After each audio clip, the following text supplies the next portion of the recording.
Hiya, I escaped the motorway services, police, and I've driven about 20 kilometres up the road to a parking area. My phone was upgraded last night by O2, my tariff, and they've given me 150 gigabytes of data to use in Europe for £20 a month. So I thought, amazing, yeah, do it. So he did it last night, and since last night my phone hasn't worked, so I've had no internet at all. I haven't been able to do anything, can't get on my maps or anything. So I pulled into here, and I've spent the last nearly 2 hours on the phone trying to get through to O2, and obviously all their calls are COVID, you know, we can't do anything.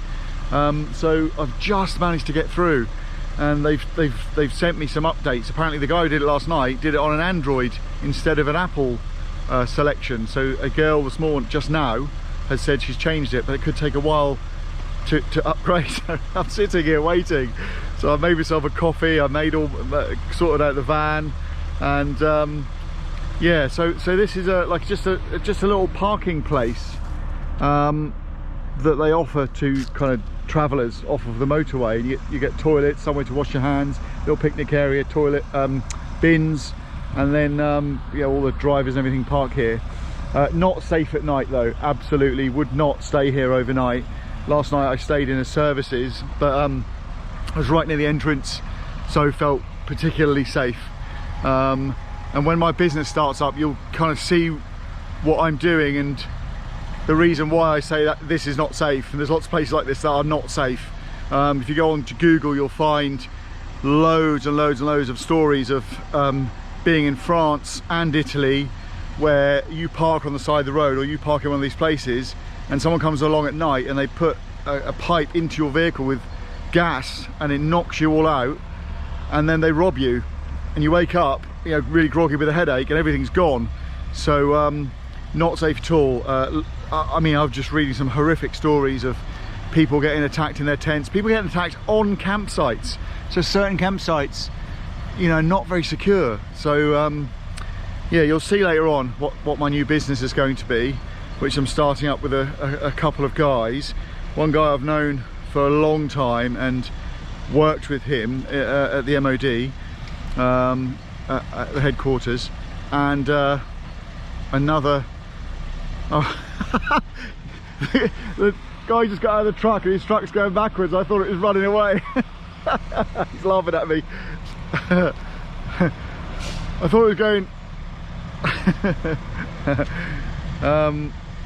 yeah, so a guy I worked there with, really nice guy, I won't say any more than that, and a friend of his who is kind of quite high up within security, does loads of security work and that, and I'm sure that as this thing grows, there'll be people that want to come on board as, you know, shareholders to work for the business because they have certain expertise.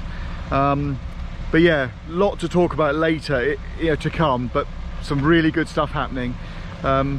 Great things going on. As I said yesterday, I left Louise because I couldn't just sit there, and okay, I could have stayed there and just worked for her for weeks and weeks and weeks, I suppose, but it's not what I planned to do. I planned to go to these workaways and do a week and then move on, and do a week and move on. And I can't camp out, you know, in the mountains. All the campsites are shut.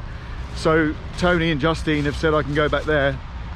Tony might have some work for me, so I'm going to do that. I'm going to go and pop back there for a while and do some work there for Tony. And I think next week or this week, Friday, I think they're going back to England for a few days. So I said I'll look after the animals while they're away.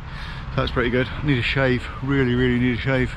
I've been chatting with a guy. If you look on YouTube, I've subscribed to him. He's called Adam, and his site is called Beard Meats Food, and that's beard and then meats, you know, food, meat, M-E-A-T-S, food. Fantastic guy. Just been silly conversations with him at the moment, but yeah, subscribe to his channel. He's really good. He's a competitive eater, and it's really interesting to watch some of the things he does. So just one to look for. Promotions as usual. My two friends, you know, Ben Target of Target Events, and Jay Eden from JTAC, who make all the dog collars and dog leads and everything else. Looked at a post on Facebook the other day, and someone, a big company, has started copying his design. So they obviously bought one of his collars, taken it in, and now they're trying to sell that off as one of their own designs, which is a bit of a shame, because he's just a single bloke, but he's making everything by hand himself, not sending anything off, buying everything in and making it, stitching it together. In his room in the army barracks, which is just hilarious. I saw a picture of his room and there's a big sewing machine and everything. But yeah, take a look. Yeah, look at that.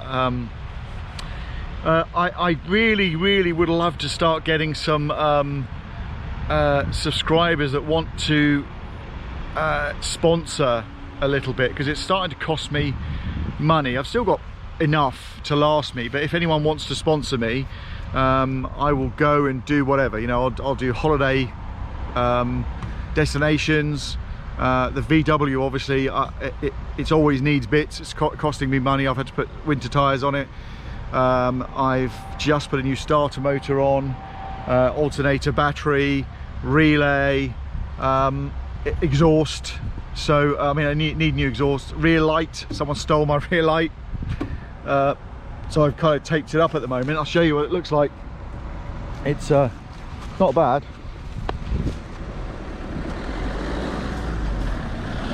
So you can, from a distance you can't tell, but if I go close, it's all taped up. So I bought one from Amazon. Here, look. It looks a bit of a shabby up close, but from a distance it actually looks okay, and the light shines through nicely. So I ordered one from Amazon, and it's being delivered to Louise's house. It should have been here a couple of days ago, but it didn't turn up. So I sent her a message after I left, thinking, well, I don't want to lose that, and she's going to forward that on to Tony and Justine's place. I spoke to a guy this morning who I worked with a couple of years ago, who was one of the chefs at the big chalet hotel in Le Brevier, called Adam. He's just been given a job at a big hotel, and I've just said to him, look, if anything else going, let me know. And he's going to contact the hotel and find out if there's any other work going, like door work or security work or driving or anything like that, and he's going to let me know. And then I'm still waiting to hear back from the place in Val d'Isere for security work. I applied for a professional card, but I've not heard anything back. So when I get to Tony's place, I'll sit with Justine. She can go through the application with me again, and I'll just apply again and see what happens, because it's only supposed to take a few days, unless the card's turned up at their address, because they said I could use their address. So bloody lovely day today, really warm, and a beautiful sunset last night. Yeah, things are great at the moment. We're really excited about the business, really excited, and that may bring me back to the UK sooner than I had planned, because I want to get this off the ground. It's such a great thing. I've been working on it this morning. I've written loads of use cases up for it, and setting them off. We've got a web designer, really good guy, and he's worked for some lovely big companies, one that was on Dragon's Den, and so he's there with us this morning. Sorry, we had a meeting with him yesterday, Monday night, I think, and some great stuff coming out of that. And he sent us a task, like an app for tasks, and got loads of tasks on there now, which is really good, quite exciting. So yeah, so all good at the moment. I will catch up with you when I'm closer. I may camp out again tonight and then be there tomorrow, because there's still another 300 miles to go. So I don't want to drive for bloody hours and hours and hours. But yeah, so bye for now, and I'll speak to you all soon.